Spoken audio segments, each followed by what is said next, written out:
दर्द भरी माँ और बेटे की कहानी। विमल बहुत परेशान था। उसे समझ में नहीं आ रहा था कि वो इस परिस्थिति से कैसे निपटे। वो अपनी माँ को बहुत चाहता था, किंतु उसकी पत्नी और बच्चे उसकी माँ से बहुत दूर भागते थे, क्योंकि उसकी माँ की एक आँख नहीं थी, साथ ही उसकी कमर भी 90 अंश पर झुकी थी। वैसे वह अपना काम सब खुद कर लेती है, किंतु फिर भी वो उसकी पत्नी और बच्चों के लिए हमेशा खटकती है। दादी, आप ऊपर के कमरे में जाओ, मेरे दोस्त आ रहे हैं, विमल के बेटे अखिल ने बड़े बेरुखी से कहा। पर बेटा, मैं तो यहाँ बहुत दूर बैठी हूँ, विमल की माँ ने बहुत प्यार से कहा। नहीं, आप उनके सामने मत रहो, वो मुझे चढ़ाते हैं, अखिल ने जोर से डांटते हुए कहा। क्या हुआ अखिल, क्यों चिल्ला रहे हो? विमल की पत्नी कामनी ने किचन से ही आवाज लगाई। देखो ना माँ, ये दादी यही ड्राइंग रूम में बैठी है और मेरे दोस्त आ रहे हैं, अखिल ने शिकायत भरे लहजे में कहा। माँ जी, आप ऊपर चली जाओ, क्यों हम लोगों को लजवाती हो, कामनी ने बेटे का पक्ष लेते हुए कहा। बेचारी सरस्वती चुपचाप उठकर जीने के सहारे ऊपर जाने लगी। कमर झुकी होने के कारण उन्हें ऊपर चढ़ने में बहुत परेशानी हो रही थी, किंतु वो पूरी ताकत से ऊपर के एक अकेले कोने वाले कमरे में जाकर बैठ गई। विमल बाजू के कमरे से सब सुन रहा था। उसे कष्ट हो रहा था कि उसकी माँ को अपमानित होना पड़ रहा है, किंतु वो असहाय था। अगर वो कुछ कहता है तो पत्नी और बच्चे उसका विरोध करने लगते हैं। दूसरे उनके तर्क भी सही लगते हैं।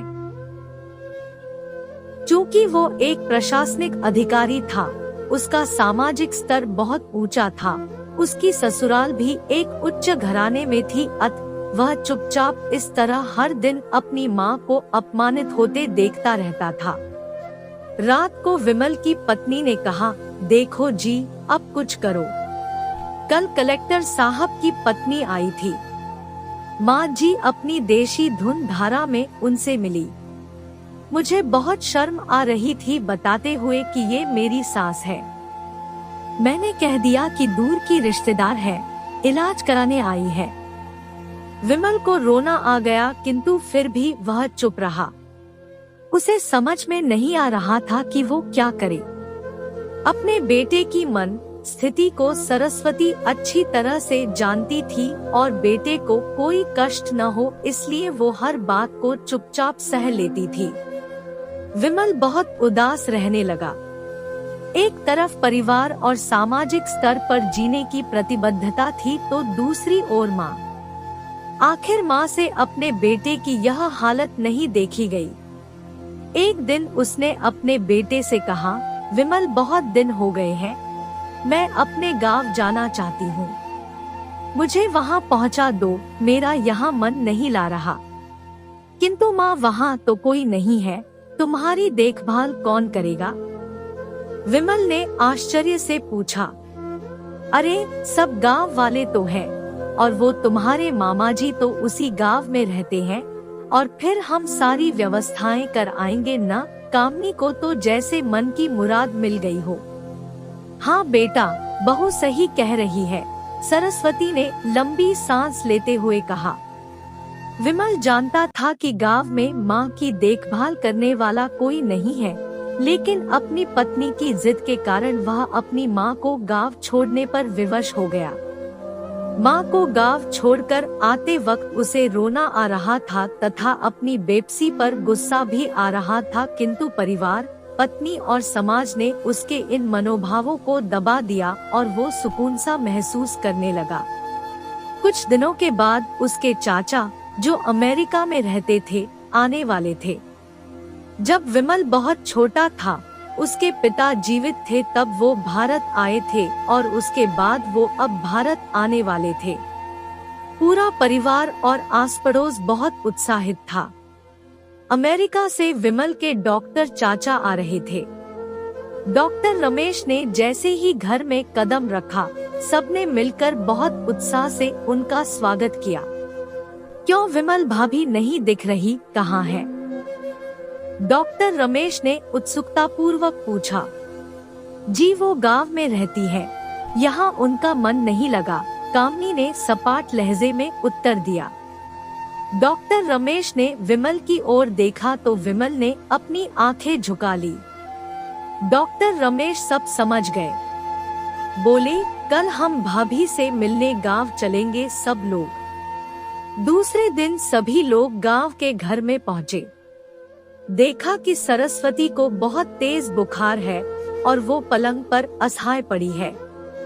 डॉक्टर रमेश दौड़कर सरस्वती के पास गए, उनके पैर छूकर रोने लगे। सरस्वती की ये हालत उनकी कल्पना से परे थी। वहाँ बेटा विमल, तूने तो नाम उजागर कर दिया। अपनी माँ की ये हालत देखकर तुझे तो शर्म भी नहीं आ रही होगी। डॉक्टर रमेश ने विमल को लगभग डांटते हुए कहा। नहीं देवर जी, विमल का कोई दोष नहीं है, मैं खुद गांव आई थी। सरस्वती ने अपने बेटे का बचाव किया। मुझे सब पता चल गया भाभी, आप चुप रहो। क्यों बहू, तुम्हें अपनी सास की कुरूपता पसंद नहीं है?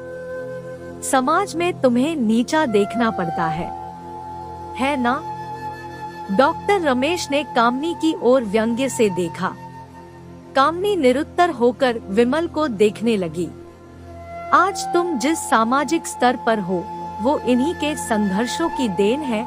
और बेटा विमल, तुम्हें शायद मालूम न हो कि बचपन में जब तुम 1 साल के थे तब छत से नीचे गिरने के कारण तुम्हारी एक आंख फूट गई थी और तुम्हारी रीढ़ की हड्डी में भी समस्या थी।